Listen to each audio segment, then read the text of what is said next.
Hello, this is Gwen again.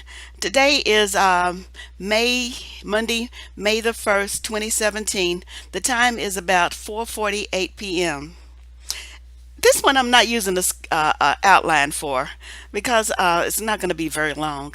What it is that I have an idea for an invention that I want a black engineer and electrician to get on and make this make no excuse me make this invention for me. They don't have to make it for me. They can keep the patents and all that stuff. But even if a white person steals the idea, I can we can at least observe the pathway that it took to get stolen, and so that we'll know what to look out for. So this idea is about smoke detection, and I'm going to call it a smoke detection system. Like most smoke detectors that we use now, we have to get up on the ladder to replace the battery every year. And my phone is ringing, so let me hold off. Okay, I'm back. I'm sorry about the interruption. Well, what it is a smoke detector type invention, except it's not a smoke detector. It's going to be, I want to describe it as a smoke detection system or an atmosphere detection system. The thing is that the way we have them now designed, the power source and the sensors are in the same place. This is going to be another way to do that.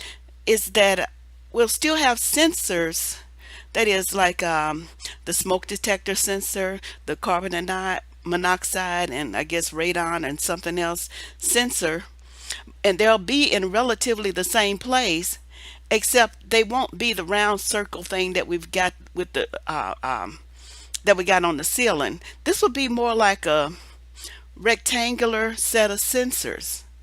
But the difference is that the power source won't be there. It'll just be the sensors. The power source is going to be on a panel on the wall, or even with the backup battery near the initial circuit breaker box. Because we never had to put the power source near the sensor. And although the ones that we got now, the modern ones are nice, but we still got to get up on the ladder, play with the damn thing, and stop it from chirping and all that. But there's no reason for the power source to be near the sensor. The sensor can be independently located from the power source. They can be connected, but they don't need to be there together. So this set of sensor, which is a rectangular box with a lead coming from it, going across. Most smoke detectors, as we have them now, are located near walls or near doorways. Like the one that I'm looking at now is about 8 inches from the wall, and about from one, it's near a corner, so it's 8 inches from one wall, and the next wall surface is about 13 or 14 inches. Now, if we had a rectangular device that's in relatively that same place with the four sensors that I mentioned, and with a nice little cute housing square, rectangular shaped, and then the sensor there with leads coming away from it as the power source, going to that nearest wall, straight line, with those little square covers that you already use right now, that are already in place. People already know that these square rectangular little cover things that covers up wires, and they're just a little square things that I think they cover up cable wires or electrical wires. But anyway, you string a few of those with the covers to the wall and down to the plug, or down to a housing, a box of housing for the battery backup and the plug. The main power source will still be the wiring that's in the ceiling. Mine has got wiring is electronic plus battery operated. My battery is battery backup. But the ones that are already homes that are already wired will be using the external system versus the internal one. For the houses that are going to be built in the future, they'll have an internal wiring system with the external battery backup to be powered by battery. And in this case, it can be a rechargeable battery, or it can be a physical lithium battery that you've just replaced. But it's going to be at arm level or eye level, or lower. It could be where plug level is, like plug in socket level, depending on what the homeowner wants, the new homeowner as it's being built. So you're going to have two kinds of systems. One is for the initial systems for the new homes, that's going to be internal, and it's going to be called a smoke detection system or something similar. And it's going to be having sensors throughout their home with internal wiring. So you won't need the little rectangular things that's going to show the leads to the power source. The power source is going to be internal, and it's still going to be connected to the power box, but the backup will be external. And that's going to be where we can replace our batteries and all of that. For the new homes that are being built, they will have like a battery backup for the cable vision and for our cable services and other services that need a battery backup, and that's all that is. The new homeowner will replace the battery backup for the new systems. But the ones that we have now, we can use these leads and the with the external power source, and that leads down to the wall near the for the battery to go in. So the biggest point of this invention is that with smoke detection and carbon monoxide and all the other atmosphere detections within the home, we can separate the power source from the sensors. We never had to connect the sensors with the power source. I mean, they never need to be located in the same place. So that's one new invention. I want y'all to go ahead and get on that because I'm tired of climbing up the ladder. Okay? So that's 6 or 7 minutes worth of a new idea that I want somebody to get on. Um, as a time filler, I can go ahead and go 10 more minutes on the second new idea. Y'all want this new idea too? Okay, I'll go ahead and do that one too. Because I got a million of them, but I'm going to give two. Now, a few years, well, not that few years ago, a long time ago, I learned that if I kept my blister of a second degree burn intact, my skin will heal good as new without a scar. What happened was recently after I had graduated from college, I was at home with my mom, and we fried bacon. And as soon as the bacon was fried, I took it out, put it on paper towel. But I wanted to pour the grease into a can, the I guess a coffee can, a big old wide jar can that we always pour bacon grease in. Anyway, I was holding the can wrong and the skillet wrong, and I poured that grease directly on my index finger. It hurts, and it made a terrible blister. I mean, my finger swelled up about 8 times this size, a big old orb of blister. And I've been in food service professionally, and so I've been burning myself all my life, and I got scars to prove it. And I said, and then I was looking at this, and I said, I certainly do not want this ugly blister, the way it's going to look, to be on my hand, because my skin would be scarred for life with that horrible blister. And so I sat down and listened to what my body was trying to say to me.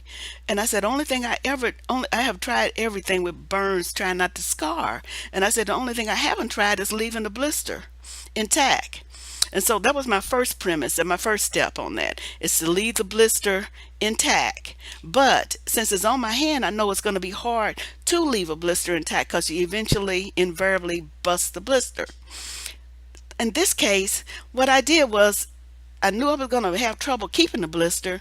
So what I did was partially drain the blister. What I did was reach to the very edge of my normal skin to where it intersects the blister, and it was somewhere close to the palm of the inside of my index finger. The outside of my index finger was big, the brown skin part, but the inside where the dark pink is, it wasn't quite as bad. So I found the edge of where my skin that's normal intersected the blister part.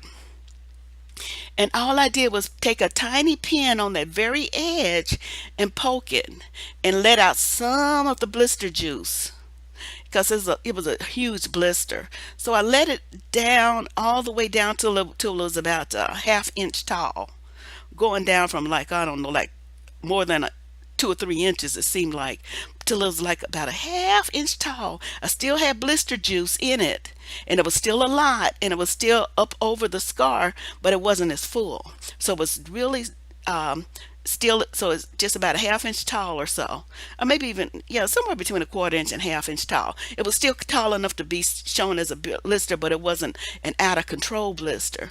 And so I plugged that up, with I don't know what I don't remember what I did, plug it up with tape or something like that to keep it from continuing to drain. But then what I did then was use burn cream and ointment. It was some kind of brown burn cream that I used.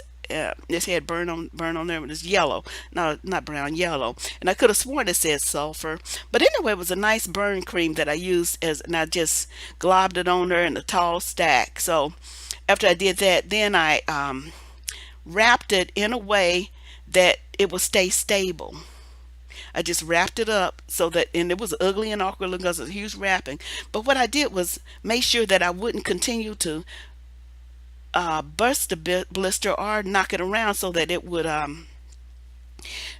stay stable and not get busted completely. So I kept the juice of the blister inside the blister, the juice that was left, and I kept it stable so that I wouldn't knock it around during my, regular day, because anything on your hand is susceptible to being knocked off. You can't keep a blister on your hand unless you really do something to make it not be removed.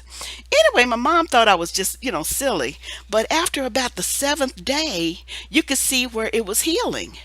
And not only healing, you could see where my skin was coming back beneath the blister, because you could still see down in the blister. I think after 2 weeks, it was the blister was deciding it wanted to dry out, and you could see where it was healing in a way that it was drying out around the edges at its own pace. It was just drying, and it was sticking back down to the skin, and the skin was there was turning back the brown color that my finger is. So in about 28 days it was done, and it was completely healed, and it was without a scar, and my natural skin was the same color that it was. You could not see the scar. Even as I look at it now, you see no hint of the scar of that blister. That is, you can heal that. So there is a way to heal a second-degree burn blister without having a scar. I noticed that on the internet when I check on if they figured that out yet. I see where they do want to maintain the integrity of a blister. The invention that I want you to make is a blister keeper. Something that's stable enough, like a cup. It'll be like a 2-ounce plastic cup, but with a rounded top, where you can set on top of the blister itself, and then anchor it down so that it don't move while the blister is healing. So you put in your ointment or whatever it is, saturated with that, put it on top of the blister, and then anchor it down. I don't with a tape or whatever anchoring thing that's healthy that you decide on, and just so that it's a blister keeper, just basically a cup or a rounded cup, a cap that you can set on top of the blister. It'll be partially clear, and you will set it on there, and it will keep the blister. They should come in large, small, medium, and you should have a third option where you can make the blister keeper mold yourself. Sometimes blisters are odd shaped, and they won't actually fit under anything that's already pre-designed. So you could have a small one, a large one, and a medium, and you anchor it down, tape it down, cover it up so that it'll stay in one place while the blister heals the burn. That's invention number 2. Blister keeper and a smoke dissection system. I got more, but I want to see how these go. I want to see what path they take. I hope that somebody invents them, because we need them, because I burn myself all the time, and I don't want to invent it because I'm not medical, and I already know how to keep a blister. But the smoke detector thing, we do need an engineer and an electrician. Okay, y'all put your heads together and talk among yourselves and go do that. Okay, thanks. That's the end of this one. I'll see you next time. Feel free to comment.